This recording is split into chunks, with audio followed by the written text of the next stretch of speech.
Max Gawn, syndesmosis, worst possible result. They're saying 4 to 5 weeks. It could be up to 8, who knows, with a syndesmosis injury. Ross, there's a real blow for the Melbourne Football Club now, who've got a pretty tough draw on the way home from here. Well, he's done everything, hasn't he, Max? He's been their spiritual leader. But with everything going on, they lost 3 in a row.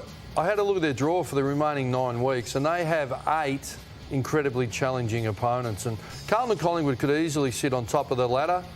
Fremantle right up there. The Bulldogs and Port are incredibly dangerous. I think Adelaide's the only one you go, well, they should win that. And their scoring's dropped off in second halves dramatically. Lordy, what does the loss of Max Gawn mean to this team? Oh, I think it's bigger than any loss to any player in the competition. So I thought Steven May was... We've always said Melbourne are going well. They had a great run with injuries last year. Hardly lost anybody. And then you often said, wonder what it'd do to them if they lost a May or a Max Gawn. They've lost May. We've seen how it's hurt them there. But I think Gawn will be even bigger. And you take a look at their second halves, the last 3 weeks. So they were brilliant. They weren't brilliant in the first 10 weeks, but they were doing enough in periods. You saw the third quarter was their match-winning quarter. So you saw rounds 1 to 10, they were ranked 4th. First quarters were strong. 21 points, quarter 2, strong. But they'd blow you away in the third quarter, and then they dropped off in the last. Whereas you look at the last 3 weeks, they've kicked 2 goals on average in the third quarter and 1 goal in last quarters, Ross. They're just not scoring. Well, you know what I love about the weekend? We thought after the fracas and everyone's watching them and they'll respond, you can't flick it on like a switch. Yeah. That's what we learned. So they've got a massive challenge to turn the ship back and get momentum. Sorry about that. The North Melbourne supporters are ringing up. They all agree. $10 fine. Can I just say, Carol, on Ross's point, he's spot on that I think when you win a premiership, you can often think you're invincible and you can win playing patchy quarter football. They're now finding out they can't. Yeah. And of course, the big story last week was the punch-up between Jake Melksham and Steven May. The AFL integrity area have interviewed both players tonight. They've announced they're satisfied with the sanctions handed down by the Melbourne Football Club and Max Gawn and his leadership group.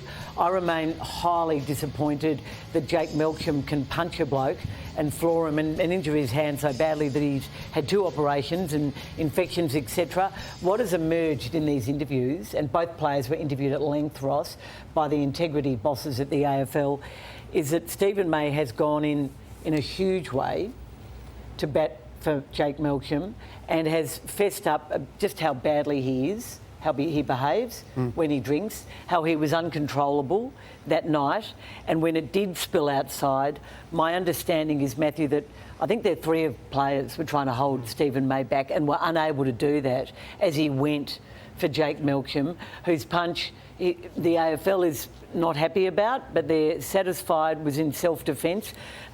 You asked Kate Roffey on Monday whether there should be a drinking ban on Steven May by the club. He's 30 years of age, Gareth. That's his decision to make. Well, the club probably should make. Kate Roffey was a bit circumspect about that, wouldn't presume to do that to a 30-year-old player. Melbourne is in a position now where they are hoping that, and Steven May is clearly undergoing a lot of personal work, development work, and has been since he came to the club. They are absolutely adamant that he will come to that realisation himself. He's in a really... He feels dreadful, obviously, about what happened on Monday, quite apart from the terrible publicity he's given to his footy club. And he's just said to his club, when this happens, I'm uncontrollable. Yeah, well, and Jake Melksham apparently tried on up to a dozen occasions, I'm told, or certainly half a dozen, to shake the hand and say, come on, mate, this is over, but it just didn't happen. I think it's even deeper than that. He was out of concussion protocol. He's with 9 of his teammates that know it. They know how important he is. They know what they're trying to do. And none of them had the courage to say, mate, which is really we shouldn't be doing this. And I still maintain that if you belt someone, you should be suspended. But it not just if you're going to get your head kicked in by some bloke. It just shows how frightened and how frightening Steven May was in that instance. But I think it also talks to when you're winning, everyone thinks it's Camelot. Everything's perfect, but under the surface there's a lot going on. And it's not perfect just because you're winning. And there are challenges continuously at AFL and the way I think Steven May was talking to some of his younger teammates was just completely Well, I heard unacceptable. Lee Matthews on radio talk about in his whole playing career and coaching career, he's never heard language used to demean a player about not participating. It's significant. Hard to recover. I think it's not a simple, we're all good, mate, wink, wink, and go on with it. And I think you saw that on the weekend. I don't think they were a great, passionate team on the weekend. His best and fairest is called Clayton. That should be his drink of choice from here on in. The old Clayton.